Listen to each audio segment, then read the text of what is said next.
ဟယ်လိုအားလုံးပဲမင်္ဂလာပါဒီနေ့ကတော့တရက်တီကြော်စားလေးမယ်နော်တရက်တီလေးတက်တီ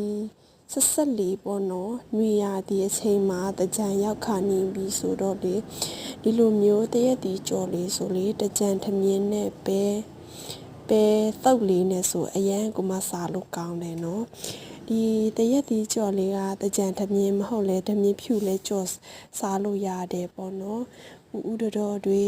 ညီမလေးတွေကိုမမတွေအားလုံးစမ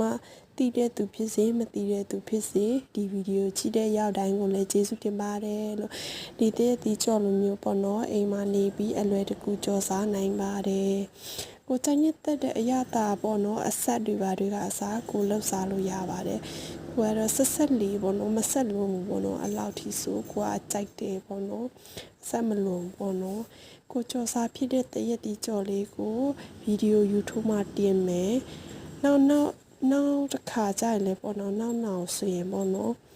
ဘယ်လိုပြောမလဲဗီဒီယိုလည်းရှင်းချက်တဲ့ဗီဒီယိုလေးတွေလည်းထပ်တင်မယ်ပေါ့နော်ပြီးတော့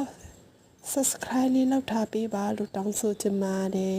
ဒီတရက်ဒီကြော်ကလေးကိုယ်တိုင်ကြော်ပြီးတော့ကိုယ်တိုင်ဗီဒီယိုရိုက်ထားပါတယ်အသံကတော့ကိုယ်တိုင်အသံပါဒါပေမဲ့ကိုကမမစကားသိမ့်မကြွမ်းပါဘူးရှင်နားလည်ပြီးကြပါ